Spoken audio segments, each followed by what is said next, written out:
June. সেই নির্বাচনকে সামনে রেখে আজকের যে সভা, কিছুক্ষণের মধ্যে এই সভায় উপস্থিত হবেন আমাদের রাজ্যের পিডিআর মুখপাত্র দেবাংশু ভট্টাচার্য, যার কথা শোনার জন্য আপনারা অধীর আগ্রহে অপেক্ষা করছেন। ইতিমধ্যে আমাদের মঞ্চে উপস্থিত হয়েছেন এবং বক্তব্য রাখলেন কালীগঞ্জ ব্লকের সম্মানীয় সভাপতি দেবব্রত মুখার্জি মহাশয়, সহসভাপতি ডক্টর জিয়াউর রহমান মহাশয় উপস্থিত আছেন। আবার দীর্ঘদিনের সহকর্মী তথা 3 বারের কর্মাধ্যক্ষ মহিলা সভানেত্রী মল্লিকা চ্যাটার্জি মহাশয় আপনাদের এখান থেকে নির্বাচিত উপস্থিত হয়েছেন। পঞ্চায়েত সমিতির সম্মানীয় সভাপতি শেফালী খাতুন মহাশয়। সময় বেশি নেব না, দীর্ঘক্ষণ আপনারা অপেক্ষা করছেন এবং অনেকেই তাদের মূল্যবান বক্তব্য এই মঞ্চে রেখেছেন। আমি শুধু আপনাদের কাছে কটা বিষয় জানতে চাই।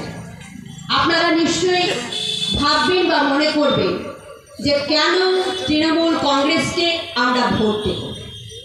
তার কারণ হচ্ছে আপনারা অত্যন্ত সজ্জন মানুষ, নিজের বিচার বুদ্ধি বিবেক দিয়ে ভাববেন যে আজকে যে সরকারটা বাংলা শাসন করছে, 2011-এ বামাটি মানুষের আশীর্বাদ দোয়া নিয়ে যে সরকারটা গঠিত হয়েছিল, সরকার গঠন হওয়ার পরে তিনি বাংলার 10.5 কোটি মানুষের উদ্দেশ্যে যে কথা তিনি বলেছিলেন, যে প্রতিশ্রুতি দিয়েছিলেন, আজকে আমরা দেখছি তিনি প্রত্যেকটা প্রতিশ্রুতি তিনি রেখেছেন এবং পালন করেছেন।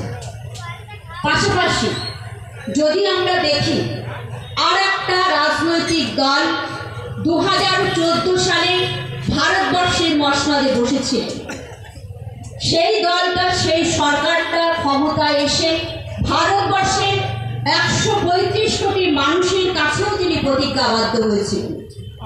তা আজকে ভাবতে হবে আমরা একটা রাজ্যের বাসিন্দা। আমাদের মানবিক মুখ্যমন্ত্রী মমতা বন্দ্যোপাধ্যায় তিনি যখন 2011 সালে বাংলার দায়িত্বভার গ্রহণ করেছিলেন, 2,03,000 কোটি টাকা ঋণের বোঝা মাথায় নিয়ে, তার আগে 34 বছর একটা সরকার এই বাংলাদেশ শাসন করেছিল।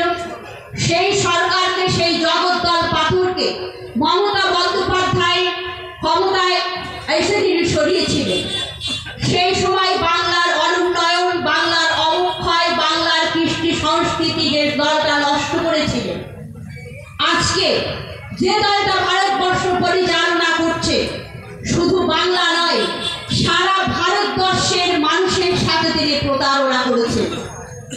এখন আপনারা প্রশ্ন করতে পারেন কি প্রতারণা করেছেন। আপনারা ভাবুন যে তিনি ক্ষমতায় আসার পরে কি বলেছিলেন।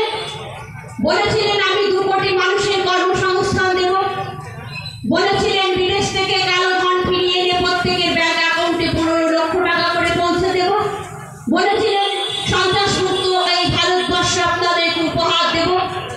আজকে 11 বছর অতিবাহিত হতে চলল, এখানে এত মানুষ দাঁড়িয়ে আছেন, বসে আছেন, একজনে কেউ হাত তুলে বলুন তো যে এই 11 বছরের মধ্যে একটা মানুষের, আপনার পরিবারের কেউ কাজ পেয়েছে কিনা সেই সরকার পরিচালিত সরকারের পক্ষ থেকে? পায়নি। 11 বছর অতিবাহিত হয়েছে, কারোর ব্যাংক অ্যাকাউন্টে 15 লক্ষ টাকা তো দূরের কথা, 15 টাকা পর্যন্ত পৌঁছায়নি। যখন একটা করে নির্বাচন আসে, সে লোকসভা নির্বাচন হোক, বিধানসভা নির্বাচন হোক বা উপনির্বাচন হোক, আমরা দেখেছি পুলওয়ামার মতো ঘটনা। কিছুদিন